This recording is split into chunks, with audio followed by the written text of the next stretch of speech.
Bom dia, turminha querida do terceiro ano. Então, vocês descansaram, brincaram no final de semana, né? Então, agora nós temos uma aula de português. Hoje é segunda-feira, nós temos 3 aulas de português. E essas 3 aulas a prof vai dividir em 2 vídeos, tá? O assunto é bem legal, vocês vão gostar bastante. Então, hoje iniciamos um novo trabalho com a apostila 3 e vamos fazer as atividades com muito capricho, ok? Então, vamos lá. Página 7. O prof vai compartilhar e vocês vão acompanhar a leitura, ok? Para aprender bastante coisas novas. Pintura, uma mulher do século XVI. Você sabe que hoje, quando queremos fotografar uma pessoa, uma paisagem, uma cena qualquer, é muito fácil. Basta pegar o telefone celular e clique, a foto está lá prontinha. Mas nem sempre foi assim. Quando as máquinas fotográficas ainda não existiam, os artistas usavam pincel e tinta para retratar pessoas e cenários, geralmente em telas de madeira ou de tecido. Alguns pintores eram tão geniais que suas telas pareciam verdadeiras fotografias. Vamos conhecer uma dessas obras que foi produzida há mais de 500 anos. Observar imagem. O quadro abaixo é famoso no mundo inteiro e foi pintado por Leonardo da Vinci entre 1503 e 1506. Seu autor deu-lhe o nome de Mona Lisa ou La Gioconda. Você já ouviu falar dessa obra? Pois aqui vai conhecê-la melhor. Mas para perceber o conjunto de detalhes de uma pintura, é preciso observá-la com atenção. Faça isso e em seguida leia as questões e responda. Ao término, você terá feito a descrição do quadro, né? Então, observar um conjunto de detalhes, perceber o conjunto de detalhes. Então, nós vamos observar essa pintura em todos os seus detalhes, não só olhando o rosto da mulher, mas olhando aqui todos os detalhes, né? Vocês vão ver que a testa aqui, ó, a testa é bem comprida, ela é alta, porque naquela época as mulheres elas raspavam o cabelo aqui, porque era moda ter a testa mais alta. Também ela não tem sobrancelha, porque era moda raspar a sobrancelha. E então eles raspavam os cabelos porque eles queriam mostrar mais o rosto. Era moda não esconder o rosto, né? Por isso os traços da Mona Lisa ou de La Gioconda, eles são diferentes um pouco dos nossos traços de hoje, certo? Então, né? Outra coisa que chama atenção no quadro da Mona Lisa é que o pintor, ele fez assim um sorriso, a metade de um sorriso, assim, um meio sorriso, que não permite que nós percebamos o que ela está sentindo, né? O que a personagem aqui, a mulher retratada, está sentindo. Esse meio sorriso dela não dá para dizer se é de alegria ou se é de tristeza, né? Fica um pouco confuso para quem olha para o quadro. Aqui, então, nesse quadrinho diz, aqui fala em, ao término, você terá feito a descrição do quadro. Descrever e apresentar as características de algo, de alguém de maneira geral e em detalhes. Ao descrever uma pessoa, por exemplo, podemos expor seu modo de ser, além dos seus traços físicos. Certo? Então, agora nós vamos fazer as atividades, todas elas baseadas em cima desse quadro da Mona Lisa, ok? Então, atividade. Número 1. Qual é a figura principal retratada nesse quadro? Então, quem é que foi retratado nesse quadro, né? Uma mulher, né? Em que posição ela está? Então, vocês vão descrever como ela está, né? Parece que ela está sentada, tem o rosto levemente virado para quem olha o quadro e uma das mãos apoiada sobre a outra, né? A gente não sabe se ela realmente está sentada ou se ela era de uma estatura mais baixa, né? Mas a gente vai tentar descrever como que a gente vê ela. 3. Como é a expressão do seu rosto? Como é a expressão do rosto dela? Como é que ela aparece aqui nessa foto desse rosto?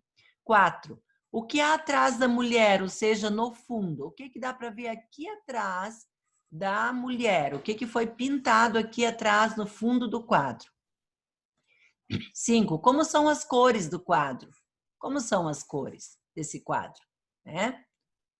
Observar as cores. Quais as tonalidades que o pintor usou? 6. Que partes são mais claras? Quais as partes aqui do quadro que parecem mais claras? Né? Vocês estão vendo aqui o que parece mais claro nessa pintura.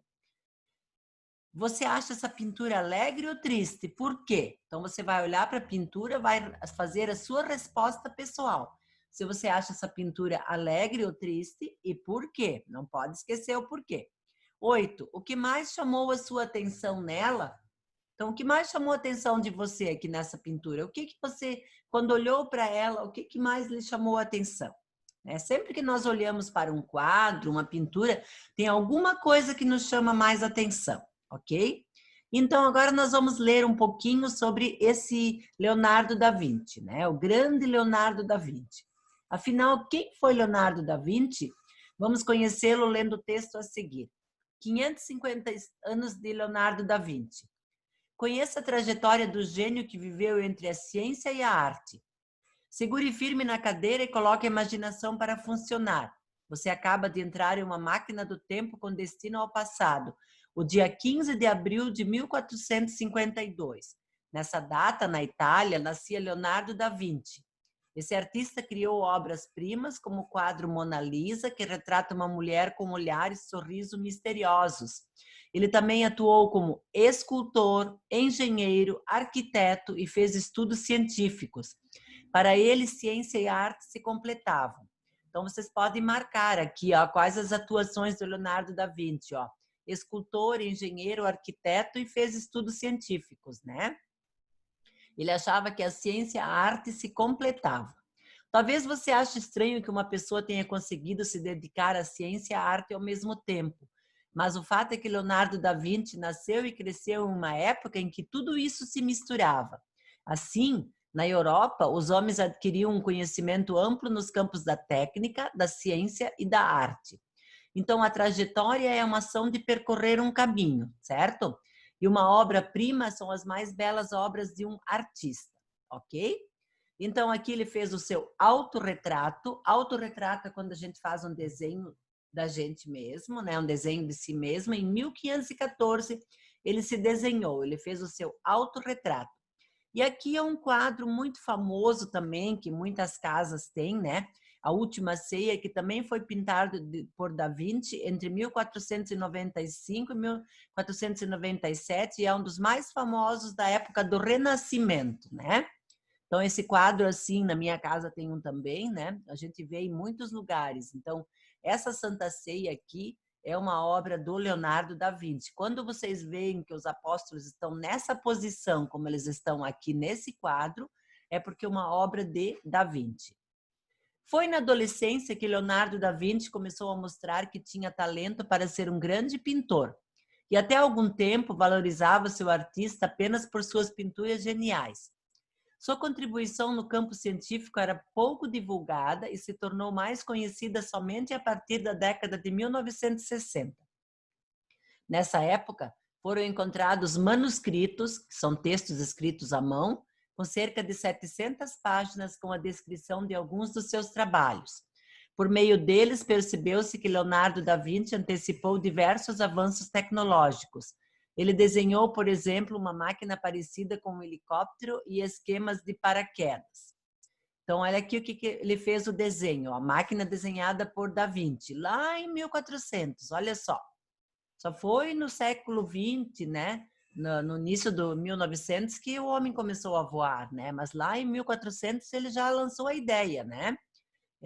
Ele antecipou esses avanços tecnológicos, né? Então ele desenhou uma máquina que parece um helicóptero, né? Aqui está a letra dele, né? Lógico, em italiano, né? E interessante que eles faz tudo por código, né? Precisa de um espelho para ler o que ele escreve, porque vocês podem ver que aqui está escrito de trás para frente, né? Mas o interesse por ciência também influenciaria sua obra artística. Da Vinci sempre fabricava e fazia experimentos com as próprias tintas e técnicas de pintura. Ele foi inovador e conseguiu superar todos os pintores de sua época. Até hoje, sua obra é vista como uma das mais belas do mundo. Pode ser que você um dia tenha a oportunidade de ver de perto um dos trabalhos desse gênio, ou então que passe a se interessar pela pintura, agora que conhece um pouco sobre ele. De qualquer forma, é sempre bom reconhecer a importância de um artista, mesmo que seja em seu aniversário de 550 anos. Agora nós vamos fazer o estudo desse texto que vocês acabaram de acompanhar a leitura. Vamos ver o que você percebeu no texto sobre Leonardo da Vinci. Assinale a alternativa correta de cada questão. Então, aqui vocês vão escolher qual a alternativa correta, aqui também e aqui também. Para isso, vocês têm que prestar atenção nesse texto. Quem não prestou atenção, vai lá ler de novo na apostila. Até eu recomendo que vocês leiam de novo. Então, depois vocês vão escolher só uma dessas alternativas. Uma aqui, uma aqui, uma aqui. Ok? Então, pessoal, é muito importante a leitura do texto, acompanhar o texto para saber interpretar. Ok? Muito interessante esse texto para a gente saber quem era Leonardo da Vinci, né? Que ele não era só um pintor famoso, né? Mas também que gostava de ciências, né? Que fazia muitos inventos, ok? Então, eu desejo uma boa aula para vocês e que vocês consigam interpretar muito bem esse texto depois de uma leitura de tudo que a professora mostrou ali, ok? Acompanhe na apostila de vocês. Boa aula!